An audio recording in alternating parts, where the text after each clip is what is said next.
Oke teman-teman, ini adalah video selanjutnya yang dimana teman-teman sudah belajar mempelajari tahapan pertama, tahapan kedua, dan ini adalah tahapan ketiga. Kita perdalam lagi tentang skema metric system ini, baik itu penempatan, pembagian income, kemudian posisi, ataupun cara pengecekan, cara menghafal dunia blockchain juga, semua kontrak juga. Di sini lengkap di kelas 3 ya. Nah, di sini teman-teman kita paham lagi bahwa skema metric system ini dibuat sedemikian adil, apa sih namanya itu, seunik mungkin oleh Mr. Rado. Karena skema metric system itu dibuatnya itu saling memberi satu sama lainnya. Nah, ngomong-ngomong, ada bahasa kata saling memberi itu seperti apa? Ini kan yang harus teman-teman pahami ya. Jadi konsep saling memberi itu seperti ini teman-teman ya. Saya kasih gambaran. Seperti yang kita ketahui di S6, ketika teman-teman memasarkan kedua orang itu uangnya belum masuk ke teman-teman. Betul? Ya. Masuknya kemana? Itu masuknya bisa ke upline, bisa ke crossline. Tergantung dari posisi kita di ruangan upline di mana. Kalau misalkan posisi kita di ruangan upline ada di baris pertama, maka ketika kita memasarkan kedua orang, uang akan masuk ke upline sponsor kita. Ya, upline langsung. Tapi ya ketika posisi kita berada di baris kedua di ruangan upline sponsor, maka ketika kita memasarkan kedua orang, uang masuk ke upline metric teman-teman. Siapa itu upline metric teman-teman? Yaitu orang yang ada di baris pertama di ruangan upline. Seperti itu teman-teman ya. Saya harap itu paham ya, singkat tapi padat. Oke. Kemudian kita lanjut di sini. Sebenarnya dua titik ini adalah kesempatan untuk seorang upline memberi ke downline. Ya, begitu juga crossline memberi ke teman-teman. Jadi jangan dihalangi itu ya.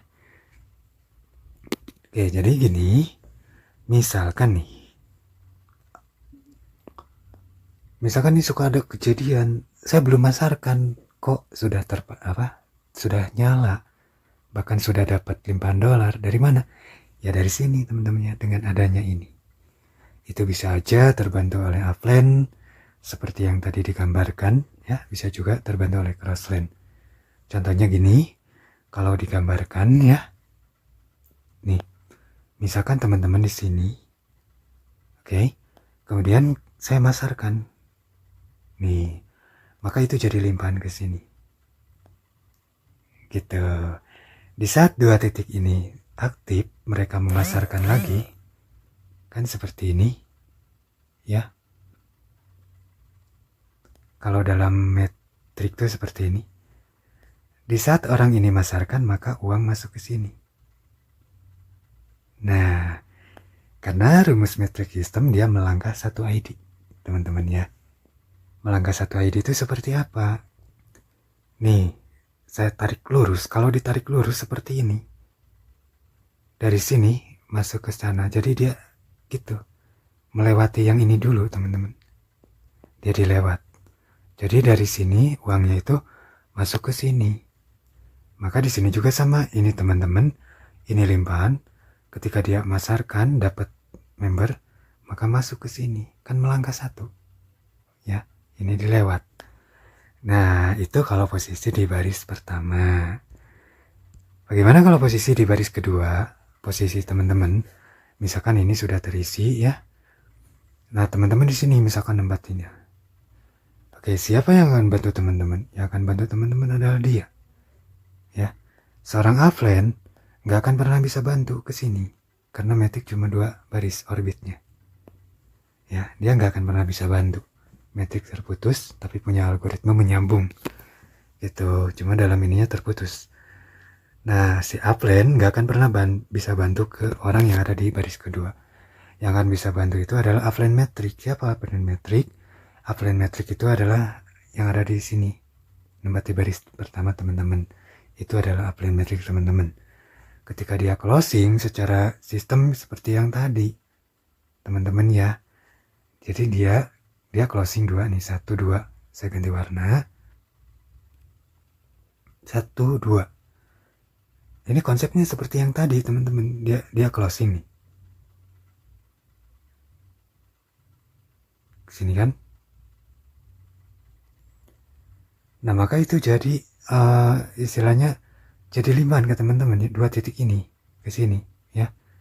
Jadi dapat limpahan tuh. Kan nanti seperti itu ya gambarannya. Ini baris pertama teman-teman. Ini warnanya ini. Nah biar lebih ini ya. Ini teman-teman. Nih kan secara gambaran seperti ini. Ya. Kemudian ini ID upline metric. Nah, maka ketika dia closing 2 orang, maka akan ditaruh di sini. 1, 2. Dan itu jadi limpahan ke sini. Ya. Seperti itu teman-teman ya. Jadi nanti teman-teman di sini tergantung dari orang ini yang dilimpahkan. Apakah dia aktif atau pasif. Kalau dia aktif berarti akan masarkan, dia dapat di sini 2. Dan masuklah ke sini uangnya. Jadi limpahan ke teman-teman. Makanya jangan heran kalau ada member yang belum masarkan kok udah dapat saldo. Ya karena itulah skemanya dibuat unik teman-teman di sini ya. Dibuat berbagi seadil mungkin. Makanya fokus satu akun di sini.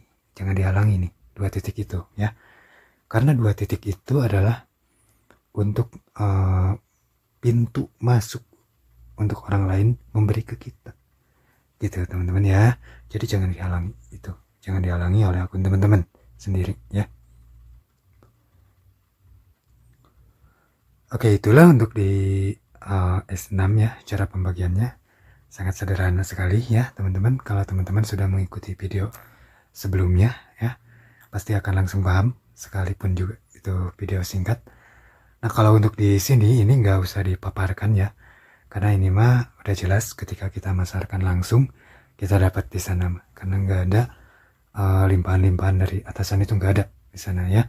Makanya nggak harus mendetail ya itu pembahasannya. Oke, nah sekarang kita akan masuk ke video selanjutnya, cara ngecek ID member lain.